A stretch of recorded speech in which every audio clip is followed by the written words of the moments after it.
Hello guys. Now everybody loves to flash the wins, the fake demo profit screenshots, the fake lifestyle, and they never ever talk about the downside or the losses. Now, as a serious professional like myself, who we trade full time for a living, drawdown is a very healthy, normal part of the process. And a lot of new traders and a lot of traders in their first 2, 3 years, when they learn the harsh reality of what actual professional trading looks like, get incredibly uncomfortable in drawdown. And that's when they tilt, that's when they waver from their plan, and that is then when they spiral out of control and they blow their funded, they blow their personal capital, and it's thousands and thousands and thousands and thousands worth of pounds and dollars down the drain because they have been led a complete lie and a myth. So today we're going to go down why drawdown is absolutely necessary and why drawdown happens. Okay, so you can get comfortable with it initially. And then from there, we will layer in how to then trade in drawdown and also how to then trade out of drawdown to save your month, to save your quarter. Okay, there's going to be practical examples put up on the screen as we go through today's video. So it's going to be nice and visual for you.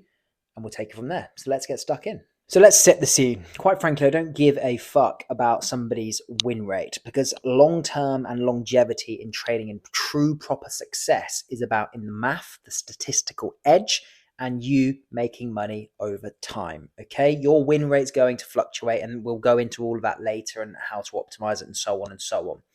But it's a game of math. Okay, every system, even the most high performing ones, will go through drawdown. Okay, so if you're trading with an edge, drawdown is not failure. It is simply your math unfolding. You will go through peaks and you will go through troughs. It's just making sure when you go through those troughs, you are mitigating the downside. You are being a fantastic risk manager, as you always should.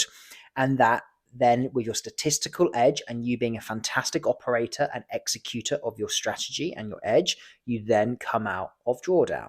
Simply put, you have to get comfortable with being in drawdown because everybody says it's a test of your strategy, and I say bollocks. It's not. It is a test of you as your identity as a person and as a trader, because even a lot of you watching this, when maybe you've had 3 losses, 4 losses, which is well within the norm, well within the math, well within the statistical edge, after 3, 4 losses, you start getting real shaky and real questionable, and you start self-doubting, you start losing a lot of confidence, you start over risking, you start wavering from the plan, and you basically start and you break your rules. You move away from your system. You move away from your system that proves that you have an edge in the first place.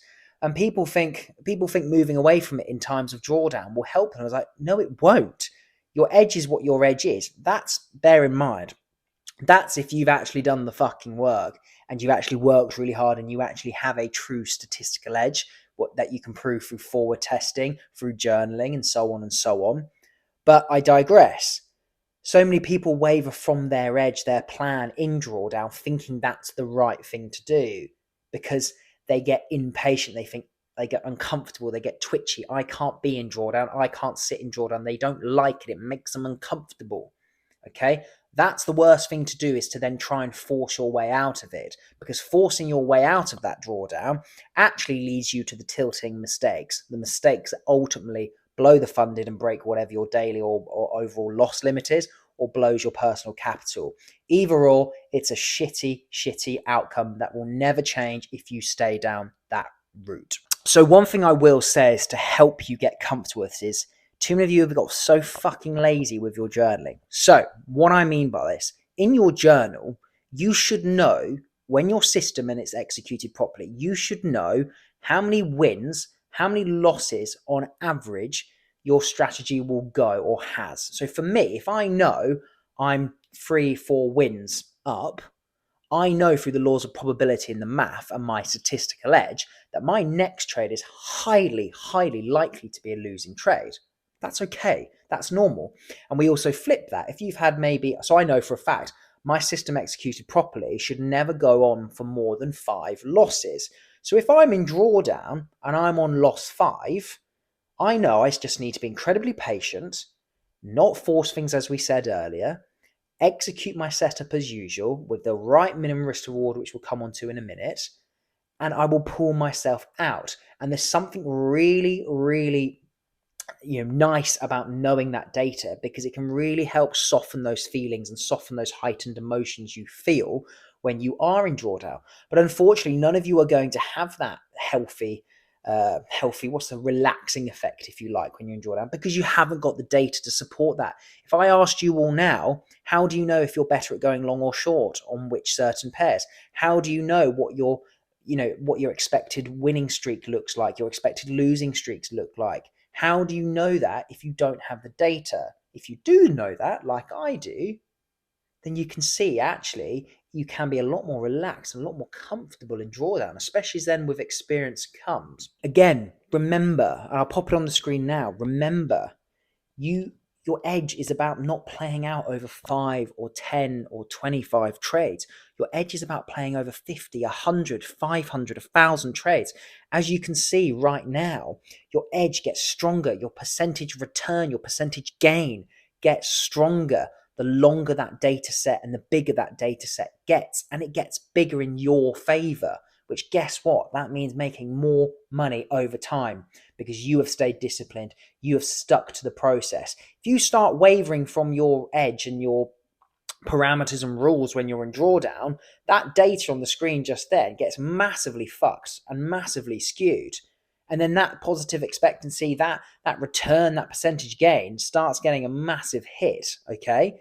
So you can see that it's not just about the short-term effect of breaking your rules in drawdown. It's about the long-term aftermath as well. And this is why so many traders are in such a rut and such long-term irritable cycles for years and years and years, because they just don't simply understand this. And unfortunately, if you don't know this type of information, you just don't know. This is why finding good mentorship is crucial. And last but not least, and I'm a true firm believer of this, and I have countless evidence to back this up, and people can see it week in, week out, it's because I call every trade live. Risk to reward, if you have a 1-to-1, or even a negative risk to reward, or even a 1 to 1.5, sometimes even a 1-to-2, but that can work better. When you go into natural drawdown, I don't care how good your win rate, as I said earlier, but when you go into that natural drawdown, it puts a hell of a lot more pressure on you having to win a lot more trades to pull yourself out of drawdown. Let's say you're 4% in drawdown, which can really easily be done, really common. You need 4 wins with a 1-to-1 to get back to just break even.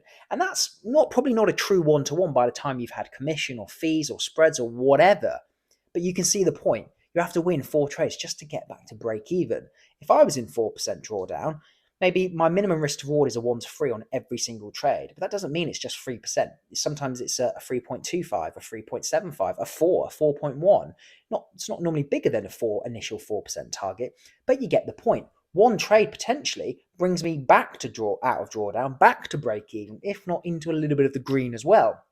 And as I said earlier about knowing how many losers and trades my system is most likely to go on, if I'm on that 4th losing trade, again, I know there's a high chance that next trade that's executed optimally will be a winner.